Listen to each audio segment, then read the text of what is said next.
Hello বন্ধু, এটা কি লক্ষ্য করেছেন যে 30-এর পরে বেশিরভাগ মানুষের কেরিয়ার নিয়ে কনফিউশন কেন আসে?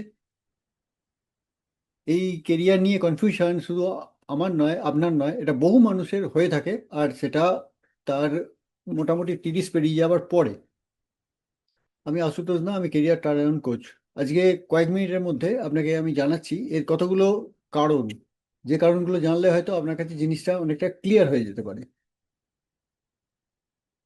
আমরা যে কেরিয়ার নিয়ে আমাদের রাস্তা চলা শুরু করলাম, সেখানে আমাদের যদি কতগুলো প্রথম দিকে ভুল হয়ে থাকে তাহলে এই কনফিউশনটা আসতে পারে। কিরকম? নাম্বার ওয়ান যেটা আমাদের ভুল হয়ে থাকে সেটা হলো আমরা আমাদের যখন কেরিয়ার শুরু করতে যাচ্ছি, তখন অনেক ক্ষেত্রে কোনো বিবেচনা না করেই আমরা যে কোনো কেরিয়ার আমরা চুজ করে নিই। তার অনেকগুলো কারণ হতে পারে। তার সামাজিক কারণ হতে পারে, অর্থনৈতিক কারণ হতে পারে, বা অনেকের মনে হতে পারে যা হাতের পায়ের কাছে পাওয়া যাচ্ছে সেটাকেই শুরু করা যাক, পরে দেখা যাবে কি হয়। এবার পরের সময় আর এলো না, কেননা এই যে কাজের মধ্যে জড়িয়ে গেলেন, তার ফলে ওখান থেকে বেরিয়ে আসা খুব মুশকিল। তার ফলে আপনি যে কেরিয়ার নিয়ে শুরু করলেন, সেই কেরিয়ারটা হয়তো অনেক ক্ষেত্রে দেখা গেল যে আপনার নিজের চয়েস নয়। কেউ আপনাকে বললো যে এখানে একটা ভালো কাজ আছে, বা এই কাজটা খুব ভালো হচ্ছে, এখনকার দিনে খুব চলছে, এটা নিয়ে কাজ শুরু কর। এরকম ধরনের অনেক জিনিস উপদেশ হয়তো পেয়ে থাকবেন, আর তাতে আপনি ঢুকে গেলেন। এটা একটা 1 নম্বর কারণ। 2 নম্বর, আপ- দেখবেন এরপরে যে স্টেজটা হবে সেটা হলো যে আপনি কাজ তো শুরু করে দিলেন, হয়তো 8 বছর, 10 বছর, 15 বছর কাজ করছেন, করতে করতে একটা ভেতরে আপনার ল্যাথার্জিনেস আসবে, একটা ক্লান্তি আসবে, একটা মনে হচ্ছে আর পারছি না, আর ভালো লাগছে না, এই কাজটা আমার জন্য নয়, বা এই কাজ করে আমি আর আনন্দ পাচ্ছি না। এ ধরনের জিনিস হয়ে থাকে বহু মানুষের, আমারও হয়েছিল। তো এইটা হলো প্রথম, যে কাজে ঢুকেছেন সেটা প্রপারলি সিলেক্ট না করে ঢোকার ফলে এই ঘটনাটা ঘটলো। কিন্তু তখন এমনভাবে আপনি কাজগুলো শিখে গেছেন বা কাজের সঙ্গে এমনভাবে জড়িয়ে গেছেন যে সেই কাজ ছেড়ে যে নতুন কাজে যাবেন, কি কাজ করবেন, এটা আপনাকে আরো বেশি দিশাহীন করে দিচ্ছে। আপনার মনের মধ্যে সবসময় একটা জিনিস পাক খেতে থাকছে যে এরপরে কি করব, এরপরে কি আর এগোতে পারবো। 3 নম্বর যেটা হলো সেটা হলো আপনি এরপরে হয়তো বিয়ে করলেন, আপনার বাড়িতে সন্তান এলো, তখন রেসপন্সিবিলিটি আরো বেড়ে গেল। রেসপন্সিবিলিটি বেড়ে যাওয়ার ফলে ফলে কি হলো, আপনি যে ক্যারিয়ার নিয়ে শুরু করেছিলেন সেটাতে থেকে তো বেরোতে পারছেন না, উপরন্তু বাড়ির মানুষদের মুখ চেয়ে আপনি সেই এক কাজ করতেই হয়, করছেন, কিন্তু ভেতরে কোনো আনন্দ ছাড়া। কোনো ভেতরে সেই একটা এনার্জি থাকবে যে সকালবেলা উঠে আজকে আমি এই কাজগুলো শেষ করবো, এরকম ধরনের কোনো জিনিস, ফিলিংস পাবেন না। সব অধিকাংশ মানুষেরই হয়। এই কারণটা হলো ওইটা যে রেসপন্সিবিলিটি এসে গেছে, তার উপর যে কাজটা করছেন সেটা ছেড়ে বেরোতে পারছেন না, নতুন কাজ খুঁজতে পারছেন না, জানেন না এখন কোন কাজ গেলে ভালো। আপনাকে আর আগের মতো সেই উপদেশ দেবার মানুষও খুব কম আশেপাশে পাবেন। এটা আপনাকে কনফিউজ করে দেওয়ার জন্য আবার যথেষ্ট।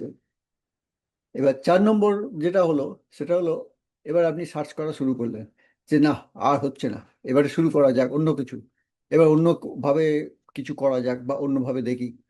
কিন্তু আপনি অনেক সার্চ করছেন, আপনি নিজে যে বিষয়ে এতদিন কাজ করেছে সেই বিষয়ে গিয়ে দেখলেন যে সব জায়গায় স্যাচুরেশন প্রায় হয়ে গেছে, বা অনেকে মোটামুটি যেখানে আপনাকে নিতে চাইছে আপনি অনেক জুনিয়র হয়ে আপনাকে সেখানে ঢুকতে হচ্ছে, বা আপনি সেই পরিবেশের সঙ্গে মানিয়ে নিতে পারবেন না বলে মনে হচ্ছে।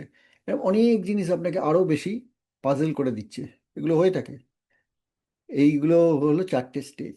এবার 5 নম্বর যে স্টেজটা, তখন আপনার যদি মনে হয় যে হ্যাঁ, এইবারে আমাকে খুঁজতে হবে সত্যিকারে আমি কি কাজ নিয়ে দক্ষতা দেখাতে পারি, বা আমার ভেতরে কি কাজ আছে, কি নিয়ে আমি ভালো কাজ করতে পারি, এই চিন্তা ভাবনা যদি আপনার ভেতরে আসে, তখন আপনি সেইখানে সেই সার্চ করবেন যে আপনার ভেতরে পোটেনশিয়ালটা কি আছে, যেটাকে আপনি এতদিন ব্যবহার করেননি, বা যেটাকে আপনি এতদিন হারিয়ে, মানে ভেতরে আছে কিন্তু সেটাকে আপনি বার করে আনেন, সেটা হয়তো হারিয়েই গেছে আপনার মধ্যে, আপনি জানেনই না যে সেই আপনার ভেতরে যে জিনিসটা আপনার সঙ্গে জন্মের সঙ্গে এসেছিল, যে আপনি যে বিষয়ে দক্ষতা দেখাতে পারতেন, যে জিনিস নিয়ে আপনার কেরিয়ারটা আনন্দের মতো হতো, বা যে জিনিসটা করলে আপনার খুশি আসতো, সেই জিনিসটা এবার আপনার যদি ভাগ্যক্রমে যদি মনে হয় হ্যাঁ এরম জিনিস যদি আমি খুঁজে পাই তাহলে খুব ভালো হয়, সেইটা হলো ফিফথ স্টেজ। এটা হলো সলিউশনের স্টেজ। চারটে স্টেজ হয়ে যাওয়ার পরে যখন আপনি কিছু খুঁজে পাচ্ছেন না, তখন যদি আপনার ভেতরে এই ফিফথ স্টেজের জিনিসটা আসে তাহলে আপনি ভাগ্যবান। আর যদি না আসে তাহলে আবার সেই চক্র বা সেই গোলকধাঁধায় আপনি ঘুরতে থাকবেন। এটাই হয়ে থাকে অধিকাংশ মানুষের ক্ষেত্রে। তো এই যে সলিউশনটা, এইটা যেভাবে আমি খুঁজে বার করেছি সেটাই হলো আমাদের বায়োমেট্রিক অ্যানালিসিসের মাধ্যমে বা বলুন ফিঙ্গারপ্রিন্ট অ্যানালিসিসের মাধ্যমে এখানে খুঁজে পাওয়া যায় যে আপনার ভেতরে কি পোটেনশিয়াল আছে, আপনি কি কি জিনিস নিয়ে এই পৃথিবীতে এসেছেন, মানে কি কি দক্ষতা নিয়ে সেটা আপনার ভেতরে এখনো লুকোনো অবস্থায় আছে, সেটাকে আপনি বার করে আনতে পারেন। যদি আপনি সেরকম ভাবে মানসিকভাবে খুব শক্তিশালী হন, তাহলে অবশ্যই সে ব্যাপারে আপনি চিন্তা ভাবনা করে সেগুলো নিয়ে এবারে নিজের দক্ষতাকে আরো বেশি আপনি কোনো জায়গা থেকে কিছু আহ, শিখলেন বা কোনো অনেক কোর্স আছে, অনেক মেন্টর আছে, তাদের কাছে গিয়ে সে সম্বন্ধে আরো ওয়াকিবহাল হলেন। করলে কি হবে আপনার ভেতরে, যে কাজটা আপনি করছেন সেটাকে তক্ষুনি ছাড়তে হবে না, কিন্তু পাশে পাশে আরেকটা আপনার নিজের মনের মতো সাবজেক্ট নিয়ে আপনি এবার পথ চলা শুরু করলেন। করতে করতে করতে করতে যখন সেখান থেকে আপনার ইনকামের রাস্তাটা খুঁজে পেলেন, আপনার মনের শান্তির রাস্তাটা খুঁজে পেলেন, তখন ধীরে ধীরে আপনি নিজেরই নিজের ইচ্ছা মতো সেখানে শিফট করে যেতে পারেন। তো এটা আমরা যদি প্রথম জীবনে আমরা কাজ শুরু করার আগে যদি দেখে নিই যে আমাদের কি পোটেনশিয়াল আছে, কি নিয়ে কাজ করলে আমরা ভালো, তাহলে এত সমস্যাগুলো আসে না।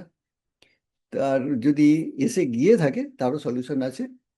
তো আপনি এ সম্বন্ধে আরো ডিটেলস জানতে হলে নিচে যে লিঙ্ক আছে লিঙ্কে ক্লিক করে আমার সঙ্গে 1-to-1 জুমে কথা বলুন 15 মিনিটের। তাহলে আপনার যে সমস্যা আছে সেটা আপনি এক্সপ্রেস করলে তখন তার সলিউশনটা এরমভাবে কিভাবে আসে সে সম্বন্ধে আরো ডিটেলস আপনি জানতে পারবেন। তো ধন্যবাদ বন্ধু, আমার এই ভিডিও কেমন লাগলো অবশ্যই জানাবেন, আর এটা অন্য মানুষের যাদের প্রয়োজন তাদের কাছেও আপনি পৌঁছে দিলে তারাও এখান থেকে অনেক উপকার পাবেন বলে আশা করি। পরে আরেকটা অন্য ভিডিওতে একটা অন্য টপিক নিয়ে আবার দেখা হবে। ততক্ষণ পর্যন্ত নমস্কার।